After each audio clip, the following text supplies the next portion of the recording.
You probably already know that real estate is a great investment, but as a beginner, it can be overwhelming listening to all the different strategies and ways that you can make money in real estate investing. So in this video, I'm going to narrow it down. I'm going to give you the 5 best strategies to get started in real estate investing as a beginner. And we're getting started right now.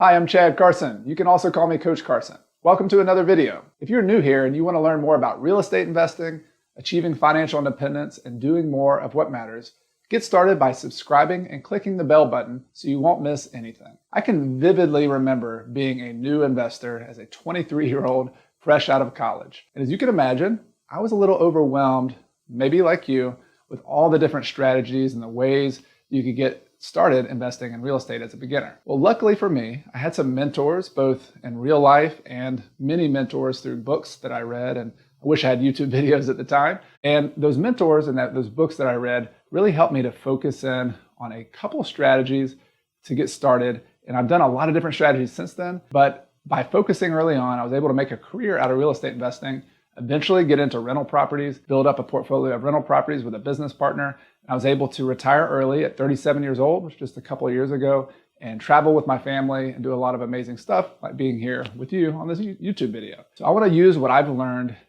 in my journey since I was a beginner investor to share with you the best 5 strategies for beginners. Strategy number 1 is house hacking. Now, this is one of my favorite ways to get started with real estate investing. Basically what it is turning the home that you live in into a hybrid between your house and a real estate investment. The classic way to house hack is, for example, living in a duplex. So you live in one unit and then you have an apartment unit that's part of the same building next door, and you own the entire building, live in one unit, and rent out the others. I personally got started by living in unit number 2 of a 4-plex building. I'm in a college town and we have a lot of small multi-unit buildings.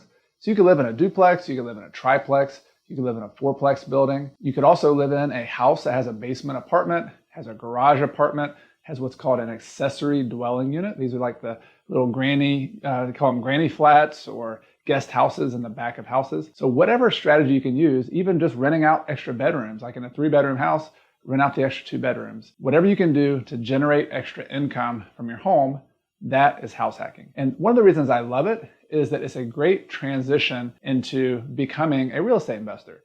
You're going to live there and you're going to reduce your expenses while you're living there. So your normal mortgage payment might be $1,000 a month, but if you're getting $500 a month from your next door neighbor, you're reducing your housing payment, all the way to the point in some cases where I was able to live for free in my 4-plex building. I also love that the financing is really easy. That's a challenge in the down payment for many new investors. So there are a lot of small down payment or low down payment programs for owner occupants. So if you move into a duplex, a triplex, or a 4-plex, or a house, you can use one of those small down payment programs like FHA, VA, USDA, and some of the other subsidized loan programs that allow you to get in with less than 20% down. Finally, I also love with house hacking that it's a transition into being a full-time real estate investor. You can learn the ropes, even if you don't know how to be a landlord. You're living there, you can watch YouTube videos, you can learn as you go. And then once you're done living there, maybe a couple of years later, you can keep that building as a rental property for the way into the future to build wealth and to generate income. Strategy number 2 is something I call live in,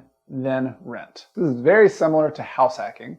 The main difference is that you buy a house, you find a house to move into, and you're not going to rent it out at all while you live there. So the key is to find a more modest house, so something that could make sense as a rental, both the numbers and the type of property after you move out. So very simply, you live there for a certain period of time, maybe you fix it up, maybe you get it ready to be a rental, you get long-term financing on the property, and then when you're ready to move out, you keep the property as a rental, and hopefully it's been fixed up and it's ready to go, and the numbers make sense. So this is some of the benefits of a live-in then rent. It has a lot of the same benefits of house hacking in that you can get owner-occupant financing, a smaller down payment, long-term fixed interest rates. Those are really great with owner-occupant loans, and they're harder to get as a real estate investor just buying it as a pure rental property. I also like that if you have a family or there's some other reason you can't do a house hack and you just need to have your own space, this is a way you can still get some of those benefits of house hacking by living in it. And just think about it, if you did 3 or 4 of those in a row, you could get a small portfolio of rental properties within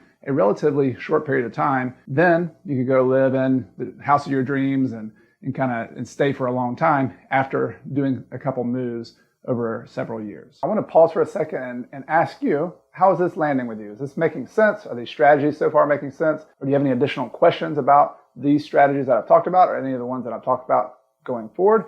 Please leave a comment below. I'd love to hear from you. You can just say, hey, coach, sounds good, or I got it, coach. Or if you have a specific question, leave those in the comments and I'll be happy to respond to them. Strategy number 3 is something called the live in, then flip. So this is another strategy where you're going to move into a property, but instead of the house hack or the live-in rent where you actually turn it into a rental property, this is a property that you're eventually going to resell or you're going to flip. And so this is a really good strategy for fixer-upper type properties. It's also good for properties that maybe don't make sense as a rental. Maybe the price is too high, which is not in a rental area. And so I've had some friends, Carl and Mindey at 1500days.com, or you might know Mindey from BiggerPockets as well. She's a co-host of the BiggerPockets Money podcast. And early in their career, they bought a series of houses. They lived in there, they fixed them up, and they happen to do a lot of the work themselves. I'm not that handy to do the work myself. You can either do it yourself and save some money or hire other people. The cool thing was they increased the value of these properties. They bought them strategically in areas that were kind of up and coming, where if they did some things to them cosmetically, it actually would change the value of the house, like redoing the kitchen, putting tile in, painting the house, doing landscaping, things like that.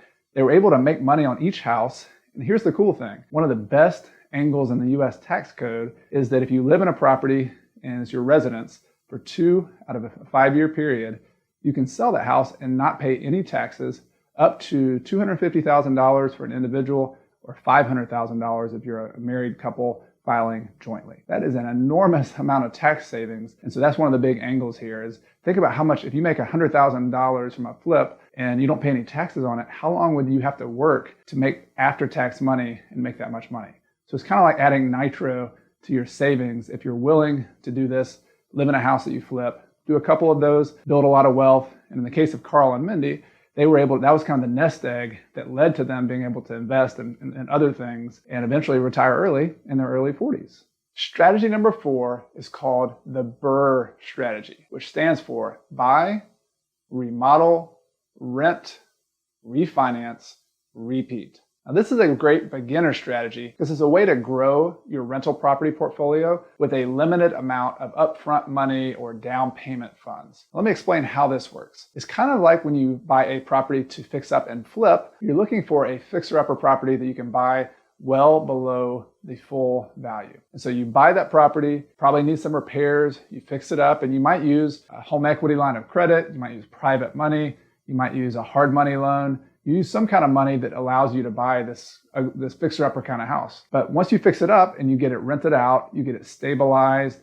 everything looks good, and hopefully the value of the property has gone up, you can then refinance that property after a certain period of time, usually 6 months, sometimes 3 months, maybe a little bit longer. But once you get the full value, you can refinance it. And if you've bought it well enough, the money that you refinance can recoup some or almost all of your original funds that you used to buy and fix up the property. So that is the point. It's an efficient use of your upfront capital while you're growing your portfolio. This is a strategy that people have used for years, but it was named, the Burr name was given by Brandon Turner, a friend of mine over at BiggerPockets, co-host of the BiggerPockets podcast. And the other co-host of the BiggerPockets podcast, David Green, wrote a book, which I'll link below, go into in-depth on the Burr strategy if you're interested in doing more with that. The 5th strategy that I'm going to share with you today is something called bird dogging. Now, you know I'm from the South, you hear my accent, but I'm going to have to explain this term because some of you might not know what this means. So bird dogs, if there are people who go hunting for birds and they bring these dogs that point to the birds in the bush. They're trained for this, they can sniff them out, they can point to the birds, but they're not the ones who actually go catch the birds. The people hunting do that. So that's in real estate, very similarly, as a beginner.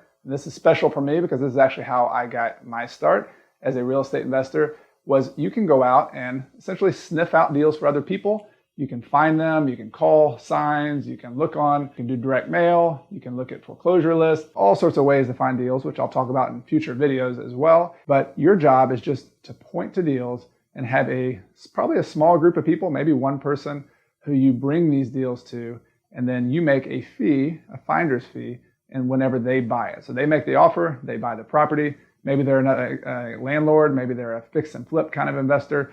The point is they're a more experienced investor who has more know-how, more money, and more resources to buy these properties. So in my case, I was able to get started and make some money during the first 12 months of my career by doing that, by doing one little slice of the business. And if you're going to be a bird dog, the essential part in most states, you're going to need to get your real estate license. So to make a finder's fee in that way, you're essentially becoming a specialized type of real estate agent who's just working for a couple of investors and going out and finding deals for them. But I really like that strategy. If you think you have some time, have some energy, if you have more time and energy than money, which is the case for me when I first started, that's one way you can get started without having a lot of knowledge either. You can borrow some of the knowledge, borrow essentially the resources of this other investor, still make some money and earn some money while you learn. That is bird dogging in a nutshell. So now you know the 5 best strategies for beginner investors to get started with real estate investing. Obviously, there's other strategies out there. That was kind of the point here, is that